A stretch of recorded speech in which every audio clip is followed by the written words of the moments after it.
penjajah. Siapa sih yang nggak tahu dengan kata-kata penjajah? Terutama kita sebagai rakyat Indonesia. Tentu saja, rakyat Indonesia tidak asing lagi dengan kata-kata penjajah. Mengapa demikian? Tentu saja, rakyat Indonesia sendiri pernah dijajah oleh bangsa-bangsa Eropa. Contohnya seperti Belanda, Portugis, dan ada juga yang dari Asia, contohnya seperti Jepang. Jadi, apakah di video kali ini saya akan menjelaskan atau menceritakan kisah mengenai Indonesia yang dijajah? Tidak. Di video kali ini, saya Putu Ayu Aryawatiasa akan menjelaskan mengenai sejarah sebagai kisah di mana Indonesia sendiri yang menjajah. Disclaimer ya teman-teman, di video kali ini saya akan menjelaskan mengenai Indonesia yang menjajah.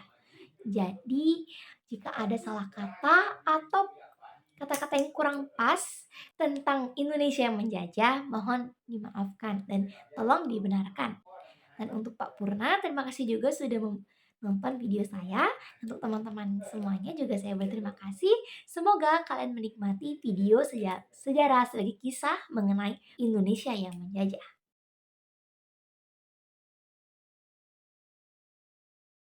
Seperti yang saya bilang, Indonesia yang menjajah. Jadi kalian tahu nggak sih sebenarnya Indonesia itu pernah menjajah, tapi negara yang Indonesia jajah tersebut sekarang sudah merdeka. Dan banyak orang yang mengenalnya dengan sebutan Timur Leste. Jadi, di sini mari kita mengulas kembali, mari kita berjalan-jalan, mengulang waktu ke masa lalu mengenai penjajahan yang dilakukan oleh Indonesia.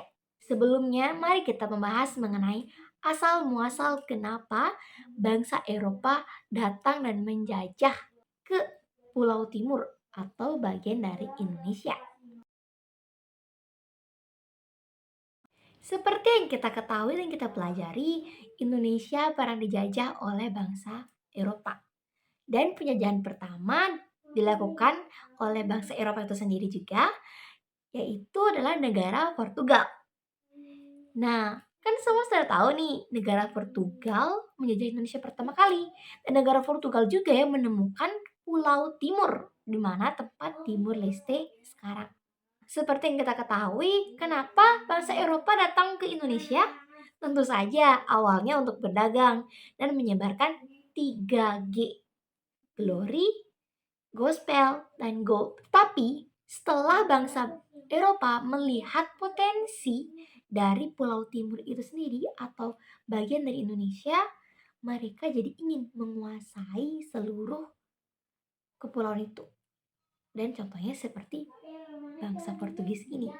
Nah, selain Portugis, bangsa-bangsa Eropa lainnya pun akhirnya mengetahui sumber daya alam yang berpotensi di daerah itu. Jadi banyaklah bangsa-bangsa Eropa yang datang.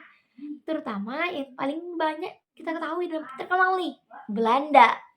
Belanda juga datang ke Indonesia. Dan Belanda ini hampir menguasai seluruh Indonesia. Pada saat itu terjadilah percekcokan Belanda dan juga Portugis di Kepulauan Timur atau di Pulau Timur. Portugis sendiri ingin Pulau Timur tersebut disebut atau dinamai dengan nama Timur Portugis. Tetapi Belanda yang menguasai sebagian besar dari Indonesia tidak menginginkannya karena Kepulauan Timur itu juga termasuk dalam Indonesia. Mereka pun akhirnya bercekcok di sana. Pada akhirnya, Portugis yang sedari awal menguasai Kepulauan Timur atau Pulau Timur tersebut berunding. Berundinglah mereka dengan Belanda. Dan akhirnya mendapati sebuah keputusan di mana Pulau Timur tersebut dipecah atau dibagi dua. Di mana Belanda menguasai Pulau Timur bagian barat, sedangkan Portugis menguasai Pulau Timur bagian timur serta daerah Oiapoque yang merupakan daerah pertama datangnya Portugis ke Pulau Timur itu. Nah, singkat cerita, Jepang akhirnya datang. Karena penjajahan Belanda sudah selesai, sekarang seperti yang biasa kita tahu, Jepang pun datang. Untuk apa? Ya sama, menjajah Indonesia. Karena Jepang datang, akhirnya kepulauan Timur tersebut diambil alih oleh Jepang. Tapi setelah Jepang menyerah pada sekutu, dan itu membuat aktivitas di Indonesia terberhenti sejenak. Dan Portugis menggunakan kesempatan ini untuk mengambil kembali pulau timur mereka. Nah, kenapa nih Portugis masih mau ngambil atau mau lagi menguasai si Pulau Timur? Karena bagi mereka Pulau Timur itu merupakan hak Portugis. Karena Portugis juga pernah melakukan perjanjian atau perundingan dengan Belanda. Jadi karena Jepang sudah lengah dan Indonesia kepemimpinannya kosong, jadi Portugis segera langsung cas cus cus ngambil si Pulau Timur itu. Tetapi Portugis salah. Kenapa? Karena sekarang Portugis memiliki saingan. Bahasa Portugis memiliki saingan bukan oleh Belanda, bukan oleh Jepang, tapi oleh Indonesia itu sendiri. Karena pada saat itu Indonesia sudah merdeka. Kemudian kita masuk ke bab berikutnya mengenai berdiri untuk merdeka sendiri. Di sini saya akan menjelaskan mengenai sudut pandangnya atau cerita dari si bangsa Portugis itu. Setelah peristiwa kudeta di Portugis selesai, Portugis pun mengirimkan wakil dari negara Portugal untuk datang kembali ke Pulau Timur. Jadi, Portugis pun setelah kudeta, dia mengirimkan sebuah wakil berupa gubernur untuk Pulau Timur. Nama gubernur itu adalah Mario Lemos. Nah, gubernur itu memberikan izin untuk membangkitkan atau membentuk partai-partai politik di Pulau Timur. Karena izin tersebut, akhirnya berdirilah 3 partai politik utama di Pulau Timur pada zaman itu. Yang pertama ada UDT, yang kedua ada ASDT, dan yang terakhir ada APODT. Nah, si ASDT ini tak lama kemudian mengganti namanya menjadi Fretilin. Ketiga partai ini memiliki cara pandang yang berbeda-beda untuk masa depan Pulau Timur. UDT memiliki cara pandang yang ingin tetap setia pada bangsa Portugis atau negara Portugal. Sedangkan Apodeti memiliki cara pandang bahwa mereka ingin bergabung dengan Indonesia. Sedangkan Fretilin memiliki cara pandang yang berbeda karena Fretilin, partai ini menginginkan kemerdekaan pribadi atau kemerdekaan sendiri dari Pulau Timur itu. Nah, singkat cerita, akhirnya terjadilah sebuah peristiwa di mana UDT mengubah cara pandangnya dan akhirnya memilih bergabung dengan Fretilin, di mana mereka sama-sama bergabung untuk membuat Kepulauan Timur itu merdeka. Tetapi penggabungan ini tidak berjalan lancar. Kenapa? Karena terjadi permasalahan yang berkaitan dengan UDT dan Fretilin ini. Mereka berdua ini sama-sama saling cekcok dan akhirnya sampai mengakibatkan perang di Pulau Timur. Akibat perang tersebut, banyak sisa-sisa bangsa-bangsa Portugis kabur karena perang tersebut saking besarnya. Dan anehnya pula, lucunya pula, wakil dari Portugis yaitu Mario Lemos ikut kabur bersama bangsa-bangsa Portugis lainnya karena tidak mau terkena dampak dari peperangan UDT dan juga Fretilin.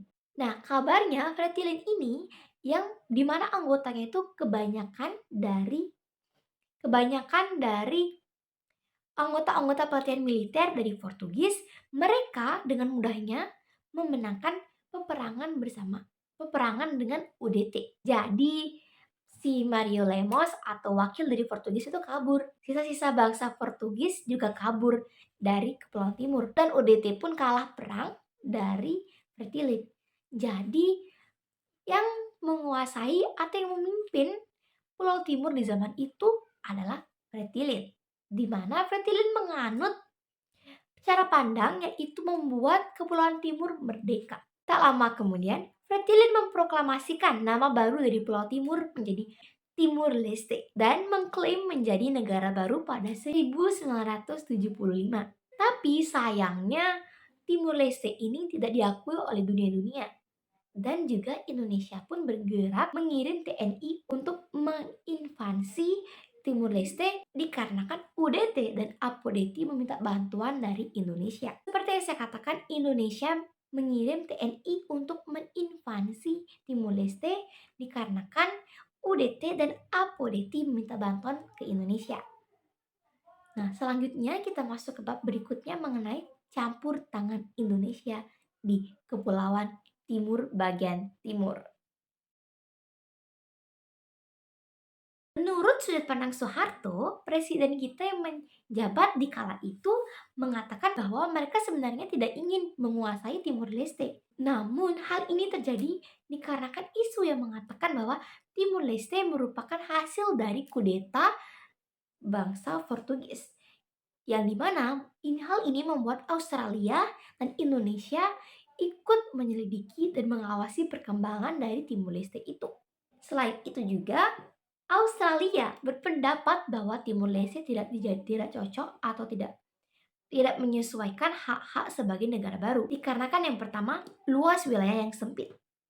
Yang kedua, sumber daya alam yang kurang cukup atau kekurangan sumber daya alam yang dimana seperti kita tahu bahwa Kepulauan Timur itu pernah dijajah dan tentunya sumber dayanya juga pasti diambil dan itu menyebabkan kenapa Timur Leste kekurangan sumber daya pada saat itu.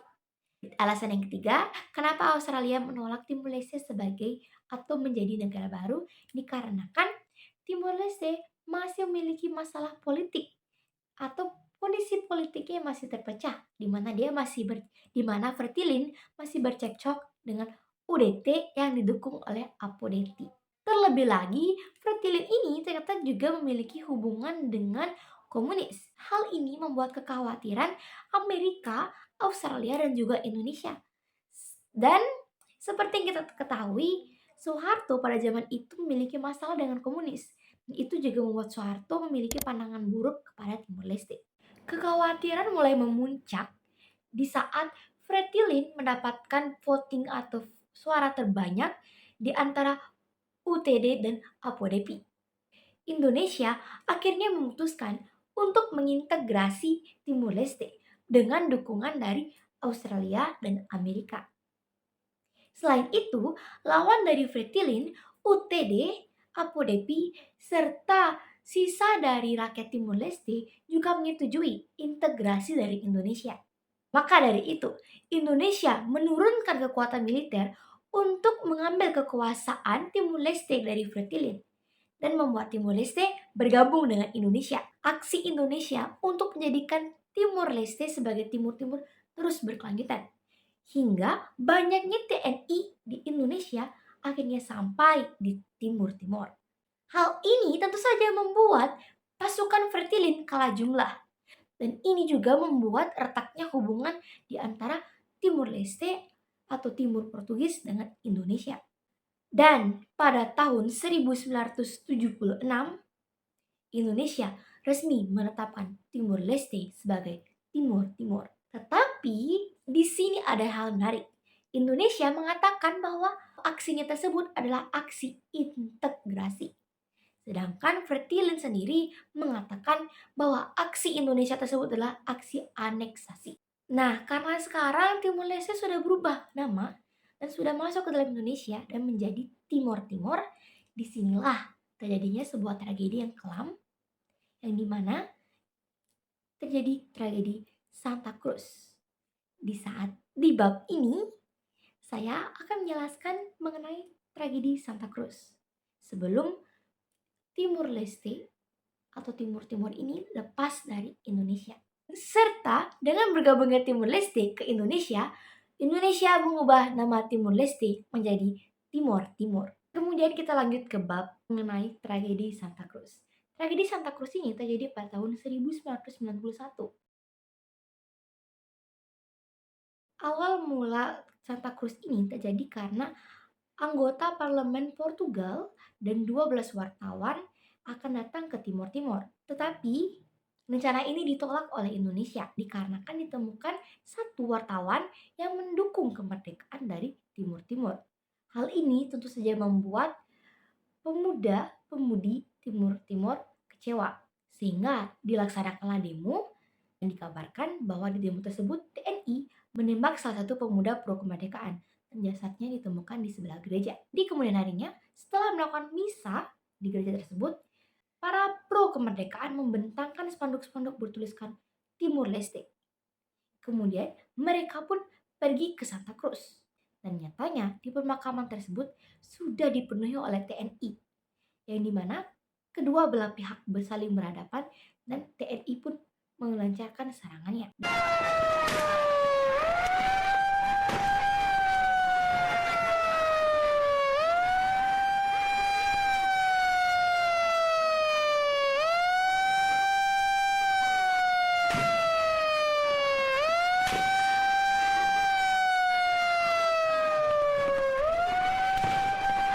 Dan dikatakan pula, tragedi Santa Cruz ini merupakan genosida Indonesia terhadap Timur Timur, di mana genosida merupakan suatu pembunuhan yang dilakukan secara terang-terangan dan secara berencana.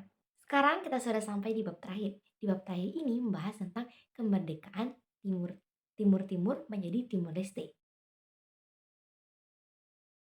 Setelah kejadian Santa Cruz, akhirnya lengserlah pemerintahan Soeharto yang digantikan oleh pemerintahan B.J. Habibie. Timur Leste ini merdeka pada tanggal 20 Mei 2002, di mana kemerdekaan ini didapat dari pemungutan suara yang dilakukan oleh Presiden B.J. Habibie.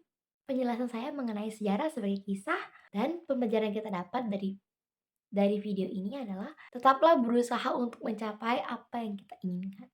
Semoga kalian menikmati video mengenai Indonesia menjajah yang sudah saya sampaikan, dan saya mohon maaf atas kesalahan yang telah saya perbuat di video ini. Saya mohon maaf, dan terima kasih juga Pak Purna karena sudah menonton video saya dari akhir, dan terima kasih juga teman-teman yang sudah menonton. Sekian video dari saya Putri Watiasa pamit undur diri. Terima kasih.